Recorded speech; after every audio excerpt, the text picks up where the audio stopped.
sin dejarse vencer por la lluvia, sin dejarse vencer por el viento, ni por la nieve, ni por el calor veraniego. El cuerpo fuerte, sin ambición, ni asomo de ira. Siempre tranquila la sonrisa. 4 cuencos de arroz integral al día, solo con miso y verdura. Esta es su comida. Nunca pensar en sí mismo. Esmero al mirar y escuchar, para nunca olvidar. A la sombra de un bosque de pinos, en la pradera, su cabaña con techo de paja.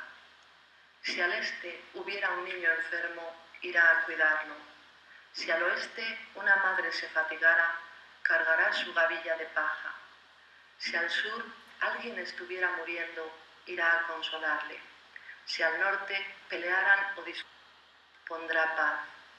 Cuando haya sequía, llorará con pesar. En el verano frío saldrá a deambular.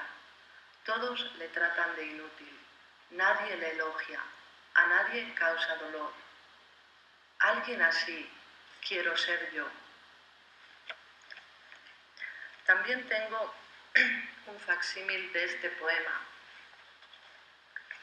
Y si desean saber cómo suena en japonés, puedo repetir.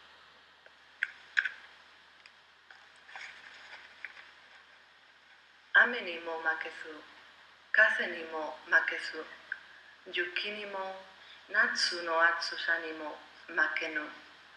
Joubu na karada o mochi, yoku wa naku, keshite ikarazu, itsumo shizuka ni baratte iru.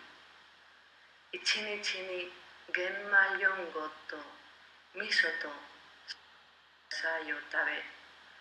あらゆることを自分の感情に入れずによく見聞きし分かり、そして忘れず、野原の松の林の陰の小さなかやぶきの小屋に行って、東に病気の子供あれば行って看病してやり、西に好かれた母があればでその稲の束を追い、南に死にそうな人があれば行って怖がらなくてもいいと言い、北に喧嘩や訴訟があればつまらないからやめろと言い、日照りの時は涙を流す、寒さの夏はおろおろ歩き、みんなにデクノボーと呼ばれ、